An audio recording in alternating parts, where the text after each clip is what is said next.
Let's do this. Zach Sang Show. Zach Sang Show. We're backstage at the Billboard Music Awards. Noah Cyrus. We ate really good sushi last night.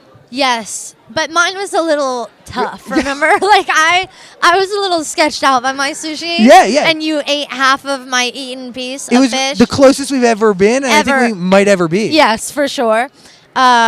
But yeah, I was sketched out by the sushi. There was a part where I look over at the table, and you're petting your piece of sushi. I was tapping it to see how tough it was. It looked like you were checking if the fish was alive or not. Yeah.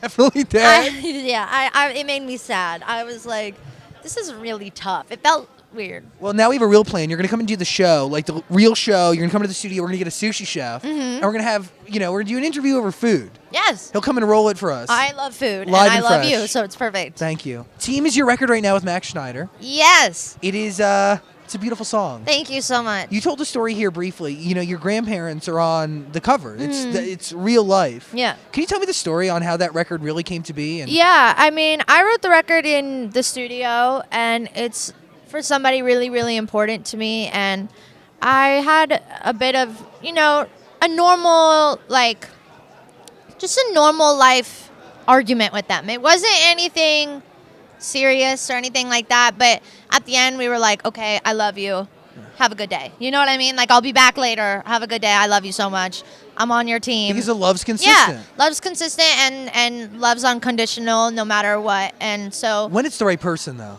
right? When it's the right person, right? It's unconditional? Yes, when it's the right person, it's unconditional. And so we just got into like a little argument, and at the end of the day I just wanted to say I'm on your team. And as I was figuring out cover art and everything, I was like, this could go so many ways. I could stand with a soccer ball in my hand, or it could be something real to me. And so I was like, let's just take a picture of whenever my grandma and grandpa met, and let's make that the cover art. And so I found this old photo of them that I fell in love with, and it was before they had cameras that could show color, and we got it all made up, and we got to get the color out of it and all of this stuff. Beautiful. So yeah, it's really cool because that's the only colored version of that photo.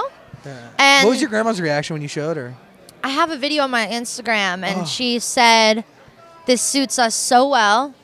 We were always on each other's team together 24/7. That was her exact thing to say. And it made me so happy but sad at the same time, because she never remarried. And that's really, really cool. I think that she says every day how much she thinks about him and how much she loves and misses him. He died when my mom was 19. They were married 29 years. So I've never even met my grandpa. So this was my way of getting close to my grandpa and getting to know him, and him getting to know me through my music. Do you believe that he's listening? Absolutely. It's beautiful, right? Yeah. Come on. Team obviously different from every other record you put out there. I think this is one big reason, right? Your grandparents are attached to it. It's genuinely you, but it's more than you, it's your family. But from your point of view, what's the biggest difference between Team and every other record you put out?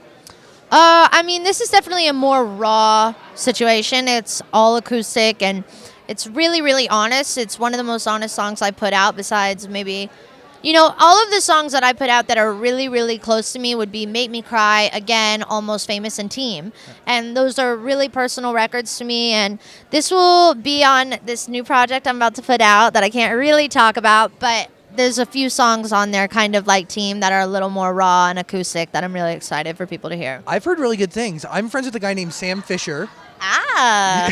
Who may or may not sing with me on something. But I heard, by the way, Goosebumps. I have not heard the record, but he's told me a little bit of the stories behind it and how it all came to be. Okay. How do you approach a studio session? Do you come in with ideas, or do you come in vulnerable and ready to share? Both. Okay. All the time. I come in with ideas, but I'm also like, tell me your ideas. What do you want to talk about? And really you guys don't know about this song yet, but it's coming fairly soon. But I'm so excited. Sam Fisher actually ended up on the song because we were there at 4 a.m.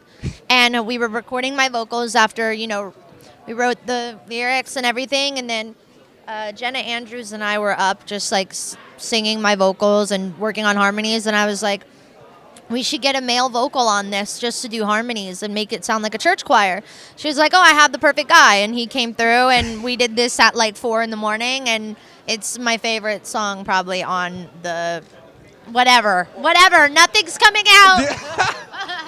But his vocal, and not a lot of people know Sam Fisher, but this record will obviously give you a reason to check him out. His vocals are so raw. And Yeah. and I do know that other people lent their voice to that song, and his vocals still stood out. Yeah, he's amazing. Wow. Do we have a date for this project? No one else has recorded on that song. No. Did somebody else try to do it? No, got it. No, not yet. Him purely. Him purely. It's just him right now, yeah. When does this? Is it an album? I'm guessing. I cannot say. Do you believe in albums, or are you in an EP mode? Would you release like 2 songs here, 3 songs here? Whatever you have ready. Okay. Yeah. I have the little body of work ready that I'm about to talk about soon, and I can't wait for everybody to hear it. But I think it's whatever you have ready. If you have an album, you can put an album out. If you have an EP, do what Julia Michaels did and put out a kind of a mini album. And then if you want, you can put out singles. I remember I was talking to Katy Perry on tour, and she was like, singles are where it's at right now. And so, yeah, she taught that to me, that, it's okay to just put out singles. And that's really helped me a lot, because I was so rushed. I was like, I need an album, Katie. I need to put out an album. She's like, I'm doing singles. And I'm like, okay, singles it is. But it ends up really helping you, because people want new music every few weeks Yeah, now. they do. So, like, the idea of consuming an album is just not the same. Yeah. I know we're getting wrapped. We have a lot more to talk about. Yeah, we're getting the finger, guys. Yeah, I know. It's a really strong finger. Uh-huh. You look beautiful. Thank you. You do too. Your pin makes me very happy. Thank you. You make me happy. Protect children, not guns. Noah Cyrus, everybody. A lot of love, dude. A lot of love. Thanks. I really hope you enjoyed that conversation.